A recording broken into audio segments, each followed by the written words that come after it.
I'm going to tell you about the Irish people who came to Tenerife in the 17th and 18th century.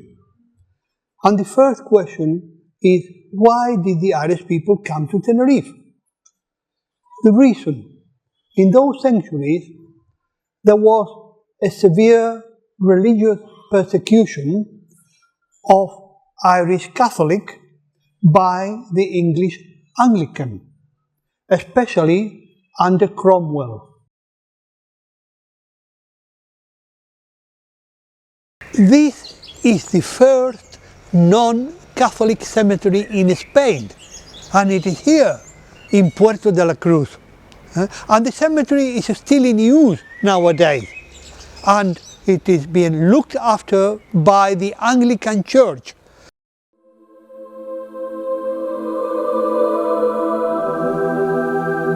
This is a very old church. It is the oldest Anglican church in Spain. It was started in the late 19th century. There was a very large, or quite a large English community here in Puerto. Long before mass travel came, there were British people living here, and services used to take place at the house of the vice-consul.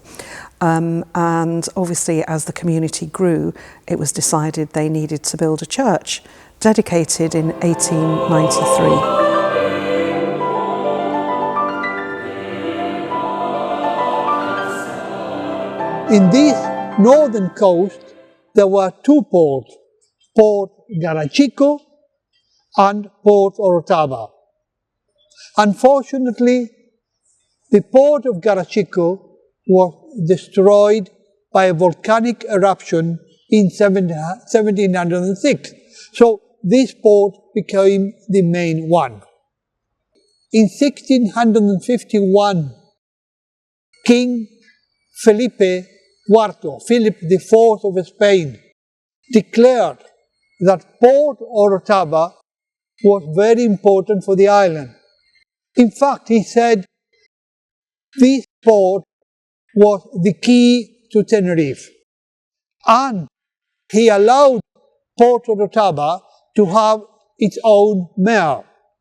Why was this port so important? Because from here we could export local products, mainly Canarian wine. And Canarian wine was very appreciated in Europe, especially in England. Millions of liters of Canarian wine was sent over to England.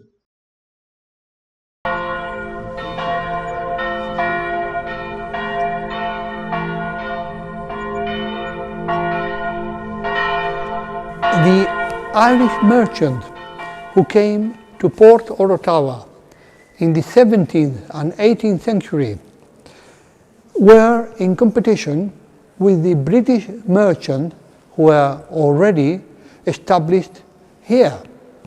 But the Irish had an advantage.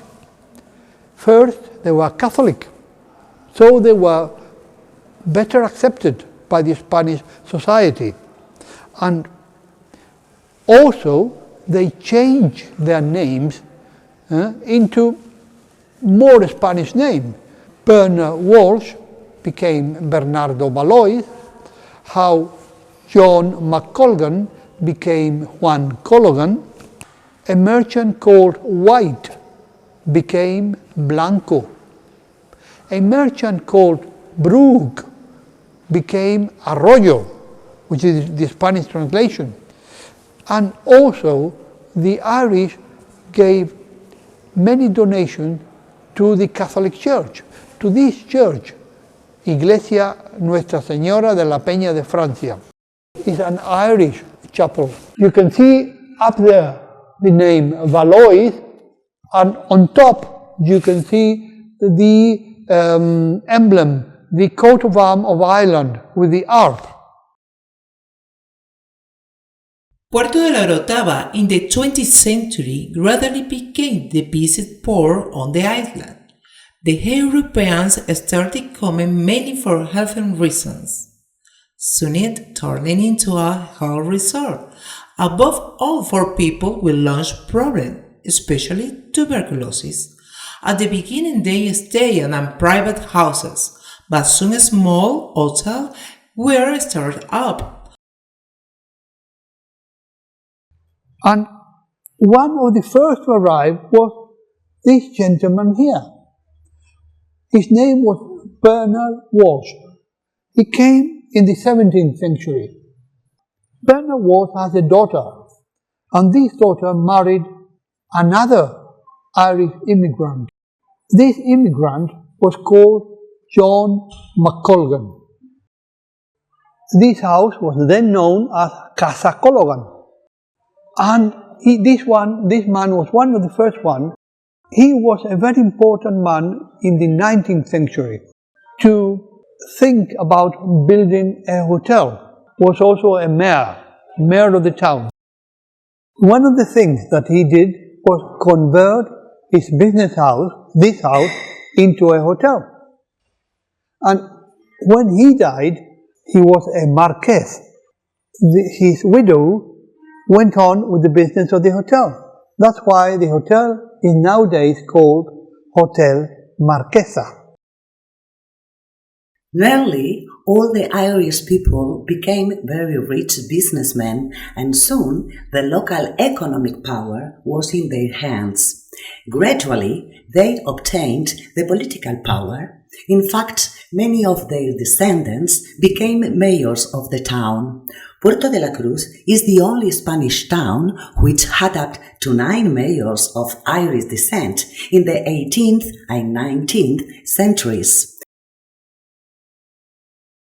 This is the Irish altar or the Irish chapel in this church.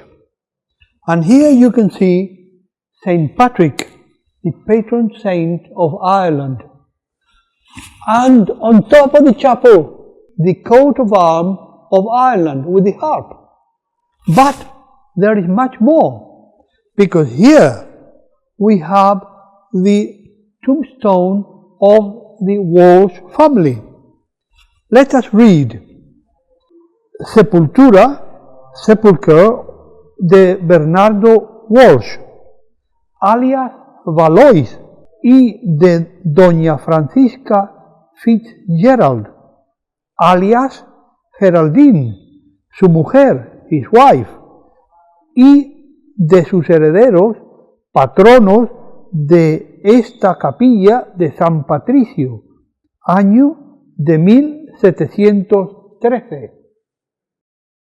Getting more and more important, eventually Puerto de la Orotava became an independent municipality, adopting the official name of Puerto de la Cruz in 1812.